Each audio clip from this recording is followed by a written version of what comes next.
a member of T3 Trading Group, which is an SEC registered broker-dealer and member of FINRA/SIPC. All of my trades are placed through T3 Trading Group. You should carefully consider whether trading is suitable for you in light of your own financial condition. My position disclosure is the same as yesterday, except I am no longer in Apple. All right, earnings. We are waiting on Meta. Did the Tesla numbers actually come out yet? Was that downtick real? I didn't see any. Oh, they're out. Tesla missed on adjusted EPS for the fourth quarter. So Tesla is trading down. Microsoft says AI surpassed annual revenue run rate of $13 billion, but they missed on cloud. So they're trading down pretty nicely.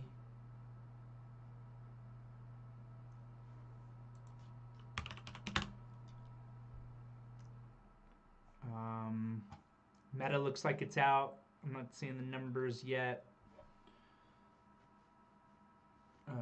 Initial downtick here. We got IBM out. IBM's up. I liked that call from Sammy today on that IBM long into the report based on the daily chart. IBM beat on fourth quarter revenue.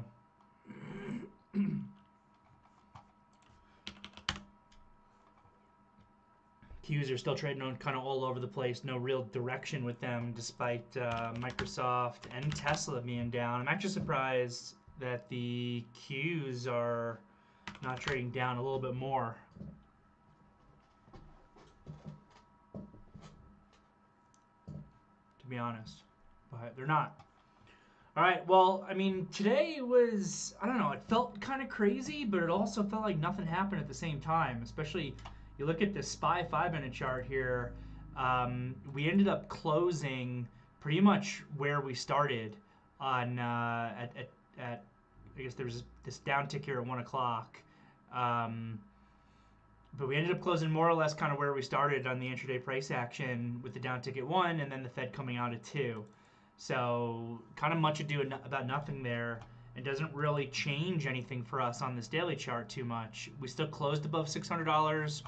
I think $600 is the really important spot to pay attention to for the SPYs. We are generally broadly bullish above 600. I did want to see if the gap fill is something that we could short versus like the 605 quarter to 606.50.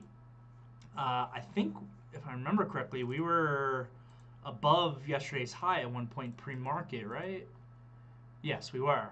When I first woke up this morning, we were trading above yesterday's high. So I thought that at that time, that was a shorting opportunity into this gap fill for the SPYs. And these Qs, I don't think have cleared themselves out to being bullish yet. I think they're bullish above 530. They're bearish below 510. They're in the midpoint with flat moving averages, trading right around those moving averages. So they're very technically neutral at this point. The IWM seemed like it had the biggest movement today on the Fed, most amount of movement, but also kind of ended up doing nothing by the end of it with our TLT that ticked down at 2 o'clock, then went back up, and then also kind of did nothing. So a lot of a nothing burger overall on the Fed today, just a bunch of slop. A lot of the times the day after the Fed day is when the real move comes. I said in the morning meeting today, when the Fed news hits at 2 o'clock and the press conference at 2:30, usually get a lot of volatility. But that's all reaction stuff. It's reactionary traders. It's reaction algorithms that are moving based on every headline. The big money managers typically will take the night to think about things and then make their bigger decisions tomorrow. And that is what is much more often market moving. So the day after a Fed day typically has a higher probability of being a trend day than a normal trading session will. So we'll see if tomorrow turns into a Fed day or not. I mean, a trend day or not. But at the end here today, really not much clarity at all. Dare I say I kind of agreed with Jeffrey Gunlock that I thought that the Fed actions today were a little bit more hawkish than the market expected, but the market didn't react that way, at least not initially.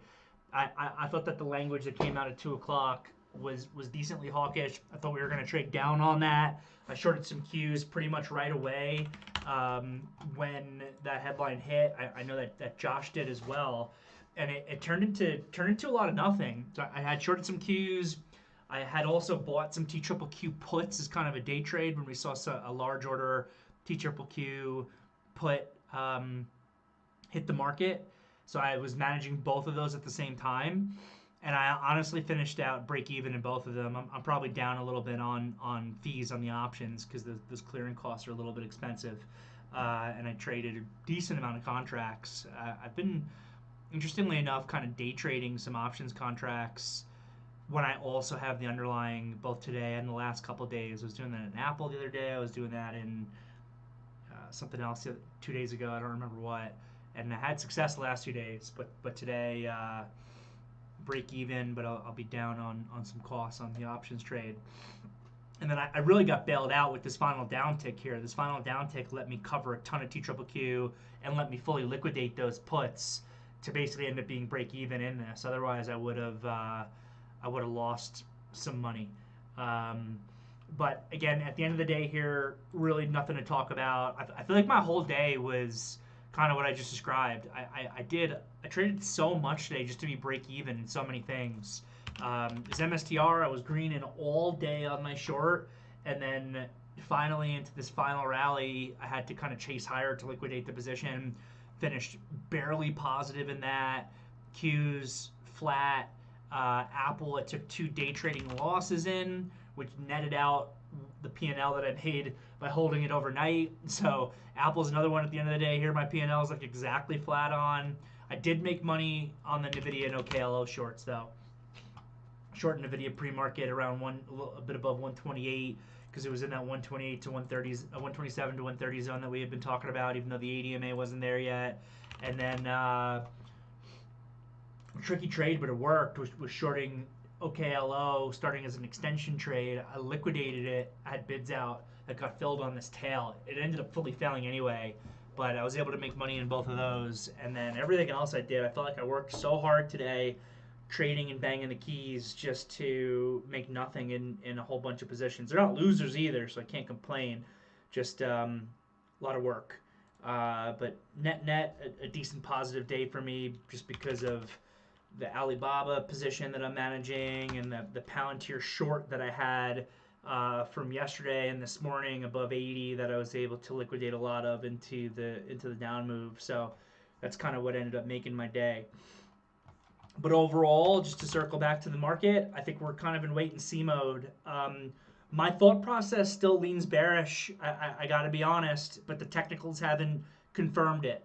So we'll see if the technicals do or not. Monday's low is really important for these indexes, particularly the SPYs and the Qs. If we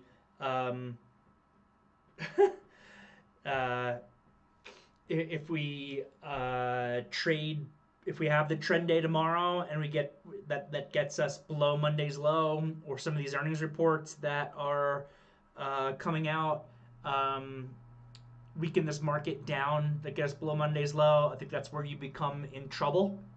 And I think that's where the market begins to confirm the bear thesis. The market will really prove to me that I'm wrong if we start seeing these SPYs get through this gap fill and hold up above like 606 to 607, and if these Qs get above 530, then it will prove to me that my thesis is wrong. But because the technicals haven't confirmed my thesis, I'm not putting a ton of risk on that thesis. I'm trying to be finding advantageous spots to short. I'm shorting more readily than I would otherwise. But until I get confirmation, I'm kind of taking profits on them quickly or not getting stubborn with them and liquidating those positions like I did into the close with the Qs and MSTR when I had the opportunity to do so. So that's really all I've got for today. Happy to answer any questions that any of you guys may have. So feel free to post them. I'm not seeing this.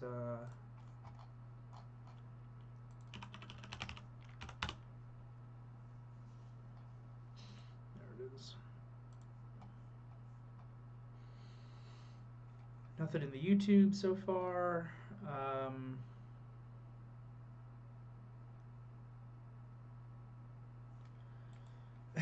Sure. So the question from Rex was on my short in NVIDIA. I mentioned that my target on it was 124, and basically the question is how did I choose 124? So I got out into this downside tail. I almost covered the exact low on this downside tail, which I guess means I left some money on the table, but I guess I'm kind of hitting some singles and doubles on some of these trades right now, which isn't not necessarily the goal, but basically no magic behind choosing 124 as the level. I wanted to short the stock into the resistance zone. I was prepared for it to move against me a bit when I started shorting above 128, but it really never did. It pretty much immediately worked in my favor. So I would have continued to short into this 130, and then above 130, if it got above 130, I would have to start watching it really closely. It's always tricky for me, I think, as you know, Rex, because you've been on the team long enough, to utilize a stop loss that is below the moving average on the time frame that I want to pay attention to, because I think it can be so easy to get shaken out. So I do want to be shorting NVIDIA in that 127 to 130 area, but again, it's tricky because the ADMA is all the way up at 132.70. So then when it comes to the reward target that I chose, basically the thought process was that with this degree of extension that it still has, with the ADMA again up at 132.70, I really want to see this ADMA get down to 130s before I can have more conviction on a technical short in NVIDIA. The thought process was that I'm going to struggle to really see major downside follow through in NVIDIA with the ADMA, let alone the 21 EMA, still being as far away as it is on the daily chart. So I thought just off of weakness and momentum off of that resistance level, I could get a move to somewhere in the low 120s is what I was thinking. And originally I was going to give myself like a game plan target of like 122.50, and then I modified that all before as I was getting into the trade, not after I was getting into the trade. I modified that to like 124, 124.50, because that would be a nice $4 move in my favor. But then at that point, stock would be trading at 124 with the ADMA still all the way up at 132 plus. So I didn't want to have a target that was like looking for the break of these lows from the last 2 days. I don't want to have a target of like 110.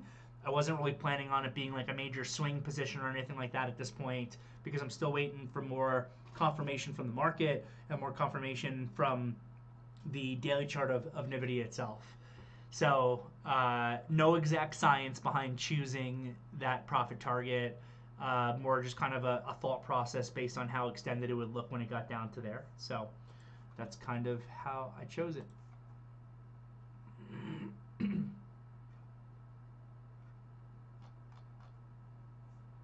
Microsoft snapping back very nicely. Supervisor snapping back. Wow, big snapback in Microsoft. Not really sure what new caused that. They have not started the conference call yet. I thought this would be one of the situations where it just continues to trade down until and unless something really good is said on the conference call. But it's a big initial snapback. Yeah, Tesla snapping back also. Qs are now trading above where we closed, so we're snapping back. See what happens with the conference calls. Where's Meta? Meta doing a whole lot of nothing. I think Meta is out, but we haven't seen the numbers. Pat, do you see the numbers or no? Oh, it's not. Oh, wow. So Zuck is lost in the metaverse. All right, so we're still waiting on Meta.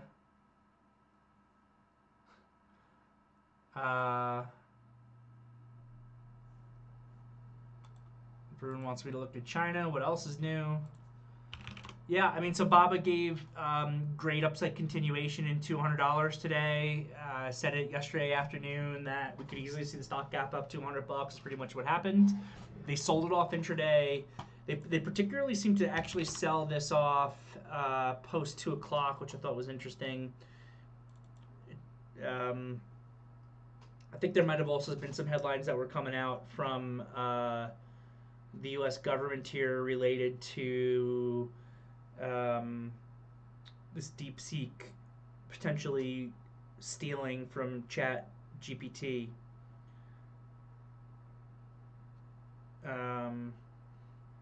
So anyway, it was really extended up there and they settled back down. Markets working periods of expansion and consolidation over time. Stocks at $100, ADMA's at 90. It's a massive spread from the ADMA. Can the thing have momentum and continue? Sure. It could have had an event that was similar to this, but that would be extremely rare. So I don't really have anything for you except that the stock just got super upside extended, needs to correct, and corrected its gap up through price today. This thing could easily trade back to $93, $94 and still be bullish technically. So there's nothing else to read on this except there's really high volume that came in on that Alibaba. Alibaba was the leader because they said that their AI is better than DeepSeek. JD didn't really participate in the same way, but it's also still a little bit extended from the up move that it's had. Baidu didn't really participate in the same way either, but it's also still extended from the upside move that it had. I guess there's a little bit of like an RDR there, but remember, an RDR, all that is a retracement, is the expectations of a retracement to equilibrium, not necessarily a reversal.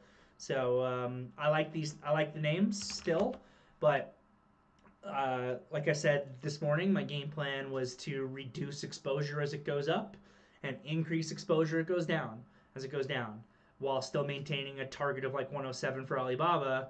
I lightened up significantly when this thing was trading at 101 today, and then I was rebuying that a bit as it traded a little bit lower. So at this point, today's candle tells us that these Chinese stocks probably just need a little bit of rest after giving us a nice payday on a really big upside move. I hope that helps.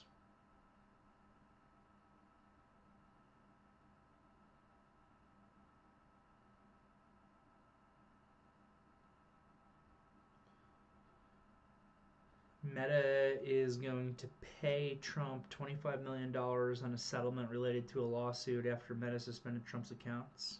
We're still actually waiting on the report. What else, guys? I'm assuming that this Meta report's going to hit at 4:30, so let's keep an eye out for that. Over in the YouTube, Apex Joy is asking me a question. Looks like the market will lose the AI chips, NVIDIA, AVGO, etc., their leadership for a while. What market trends, what market tends to do historically while searching for the next leaders? Seems like we were going into a period of time without excitement. I don't necessarily think we're going into a period of time without excitement. I just think that the story is constantly evolving, and the way that the story has evolved for the moment is that the chip makers are weaker until they can clear back up on those key levels, then they can prove themselves again.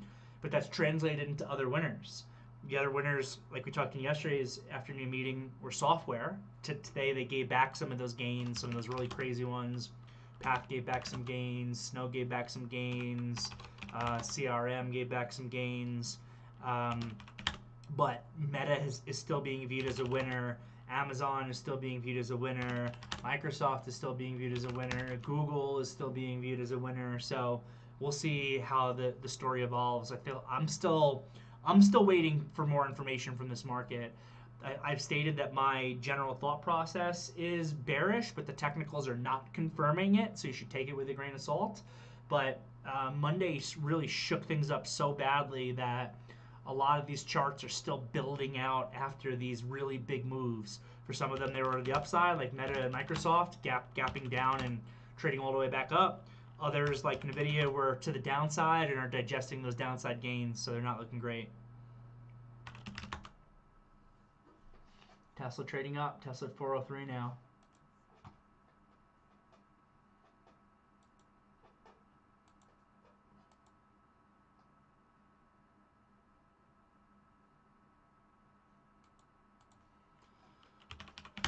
Meta, where are you? Zuckerberg, we're waiting on you, buddy. Wow. 4:30 now and the report's still not out? Yeah.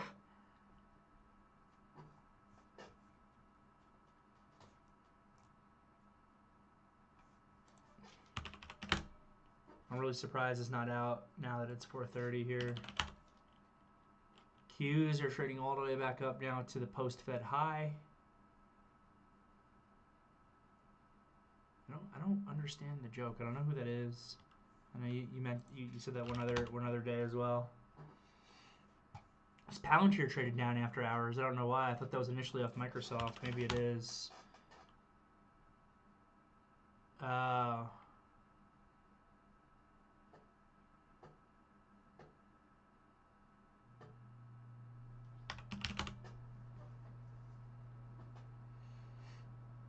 Tesla getting to the area that I might be interested in shorting it, to be honest.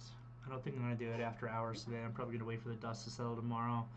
I've been trading almost too actively recently. I need to like calm down a little bit, especially because I'm going to be out for like 3.5 days next week. I don't want to get myself in some positions that I'm going to feel like I need to manage when I'm trying to be skiing with friends next week.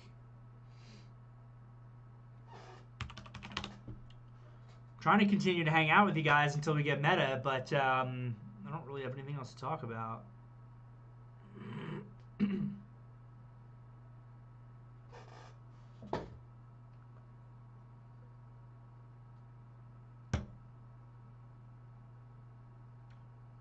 Not enough snow yet for that.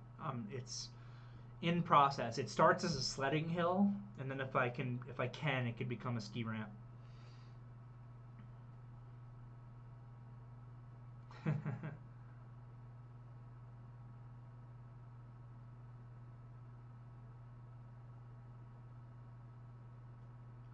I don't know, Varun.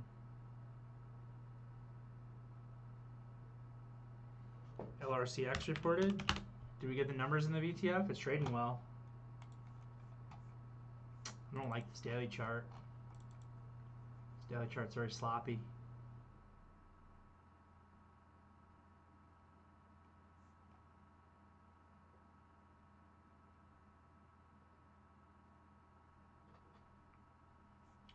Yeah, LRCX is a little bit sloppy, just looking at the technicals here. 80 is an important level, so if it gets above 80, that's obviously good, but ton of price congestion between 70 and 80, and that extends up to 85-ish.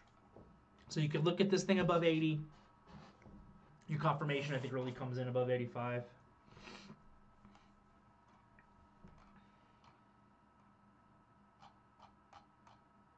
How's IBM doing? Kicking butt. IBM is one of these names that I feel like for years would trade down on every single earnings report that it had. It always seemed like IBM would trade down. The only two I've ever noticed this on, forever, IBM traded down on like every single earnings report it ever had, and Nike traded up on like every single earnings report it ever had. And finally, over the course of the last year or two, that's finally begun to change, where Nike trades down on some reports and IBM has traded up on some reports.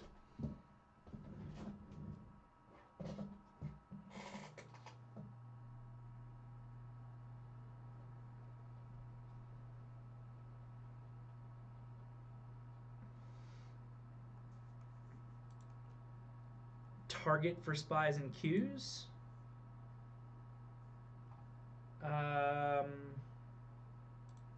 I don't really have a target for them right now. It's just about knowing our key levels to get more confirmation. So for the spies on the upside, I'm looking at like this 606 to 607, or if they really get and hold above that, it's confirming the bullishness of this market. And then Monday's low. Monday's low is really important, and then 580 is really important on the downside. So I think if we get below Monday's low, which is like 595-ish, then it starts to confirm the bearishness of the spies. And for the Qs, it's 530 and 510, really. And 510 also was the big level we were looking at second half of December, first half of January, and then on Monday in that huge gap down, it held that 510 again.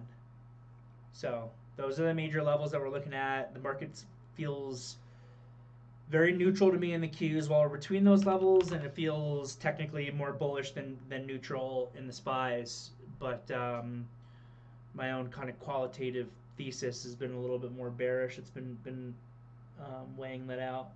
No, I have not, Uvixi Bull. No problem. I don't know what's going on with this Meta. I've never seen Meta report this late before in all the years that I've been in the business.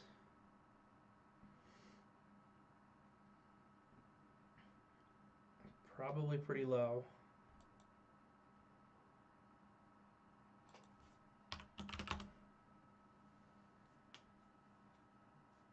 Tesla retesting that 400 right now. You had enough time to build that out.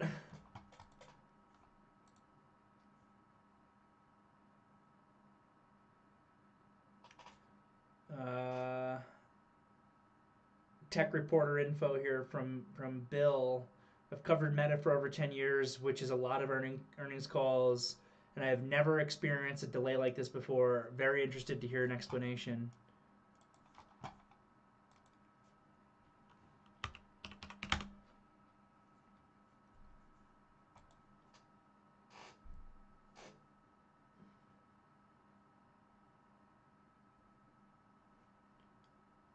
Come on, Meta. Where are you, Mark Zuckerberg? 437. They were scheduled to report at 10 after, I assume? Or that's always an estimate. It's always a guess. I feel like they always come out at 10 after, traditionally. 5 after.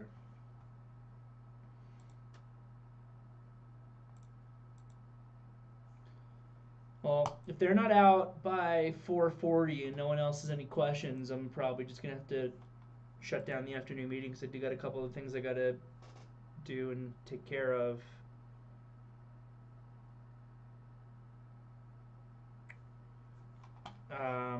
The headline on Trump and Meta? Is that Wall Street Journal news? I didn't see a Wall Street Journal source on that. Yeah, maybe. Maybe. I mean, $25 million for Meta is like me grabbing a few pennies out of my my penny jar over here.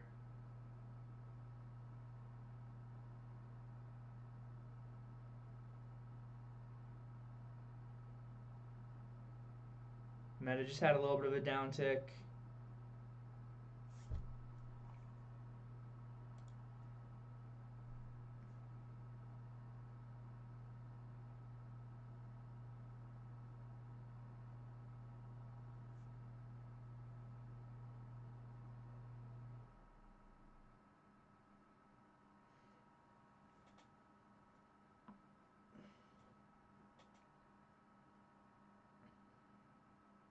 Nothing.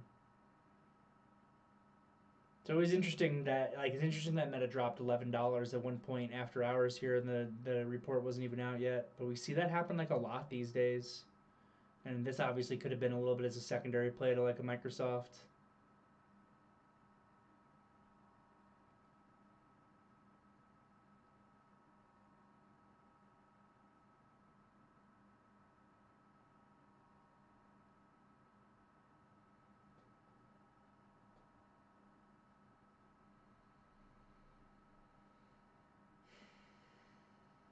He's too busy watching Reels. He's too busy watching TikTok.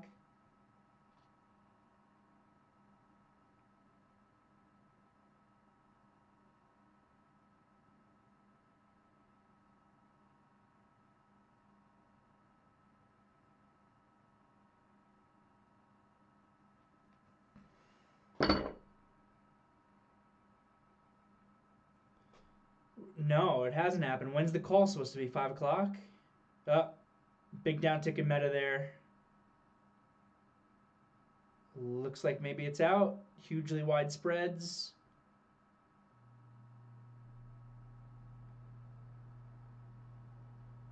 No.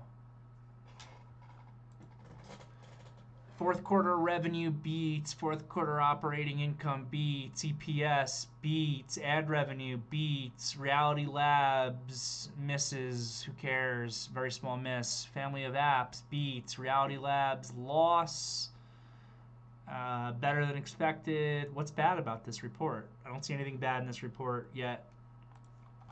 Here we go, here's the guidance. First quarter revenue expectations look light, look a little bit light on the guidance.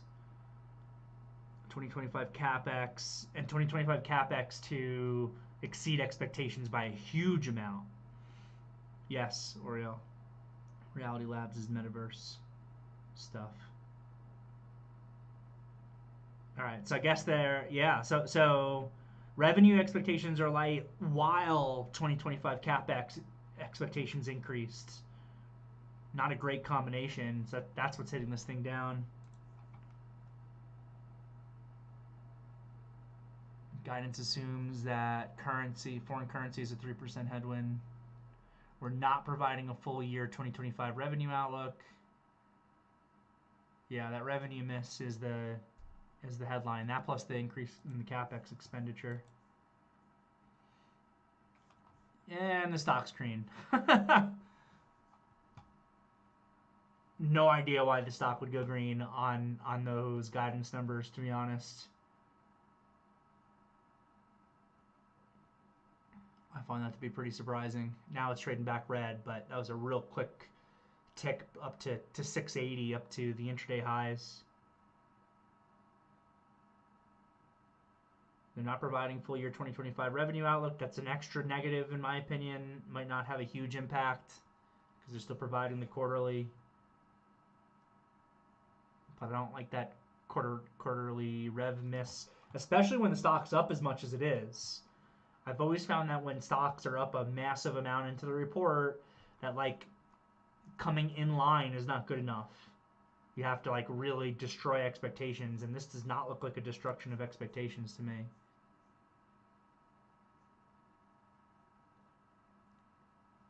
I guess they did crush Q4 EPS though. $8.02 versus consensus of $6.76. But usually the guidance matters more because it's forward-looking.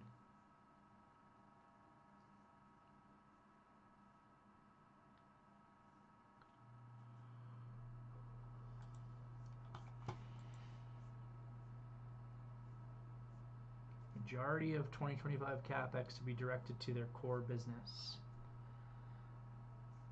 All right, well, we got the numbers. Meta's holding in really well, all things considered, testing this 680 right now. So we'll see where the dust settles on everything. It seems like these reports are all trading really sloppy. Microsoft, I think, is holding in way better than I would expect it would on the cloud miss.